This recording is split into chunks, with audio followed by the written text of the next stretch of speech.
அனைவருக்கும் வணக்கம். பொதுவாக நான் பிறந்த நாளை பெரிய அளவில் ஆடம்பரமாக ஆர்ப்பாட்ட விழாவாக கொண்டாடுறதில்லை. ஆனால் கழக உடன்பிறப்புகள் மக்களுக்கான நலத்திட்ட உதவிகள் வழங்குறது, கழக அரசோட சாதனைகளை, கழக கொள்கைகளை எடுத்து சொல்கிற பொதுக்கூட்டங்கள் நடத்துறதுன்னு செயல்படுவாங்க. இந்த முறை என்னுடைய பிறந்தநாள் வேண்டுகோளாக என் உயிரோடு கலந்திருக்கும் தலைவர் கலைஞரின் அன்பு உடன்பிறப்புகளுக்கு ஒரு கோரிக்கையை முன்வைக்கிறேன்.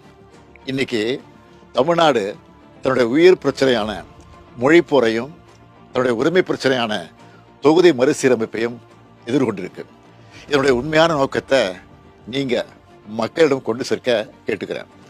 தொகுதி மறுசீரமைப்பு என்பது நம்ம மாநிலத்தோட சுயமரியாதை, சமூக நீதி, நம்ம சமூக நல திட்டங்களை பெரிதும் பாதிக்கும். இதை நீங்கள் மக்களிடம் கொண்டு செல்ல வேண்டும். ஒவ்வொருவரும் மாநிலம் காக்க எழுந்து நிற்க வேண்டும். இந்தியாவுக்கே வழிகாட்டியா நாம போராட்டத்தை தொடங்கணும். இப்போ கர்நாடகா, பஞ்சாப், தெலுங்கானா போன்ற மாநிலங்களிலிருந்து நமக்கான ஆதரவு குரல் வந்திருக்கு. இதை பார்த்த ஒன்றிய அரசு இந்திய திரைக்கலன்னு சொல்லிக்கிட்டு அதுக்கான எல்லா முன்னெடுப்புகளையும் எடுத்துக்கிட்டு இருக்காங்க. மும்மொழி கொள்கையை ஏற்றுக்காததால நமக்கான பணமும் இன்னமும் தரல. அதேபோல் தமிழ்நாட்டுக்கான தொகுதிகளை குறைக்க மாட்டோம்னு மட்டும்தான் சொல்றாங்களே தவிர மற்ற மாநிலங்களோட எண்ணிக்கையை அதிகரிக்க மாட்டோம்னு சொல்ல மாட்டாங்க.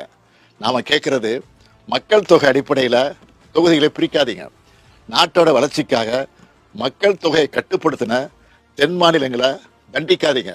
அப்படி நடந்தா அதை தமிழ்நாடும் திமுகவும் ஒருபோதும் ஏற்றுக்க மாட்டோம்.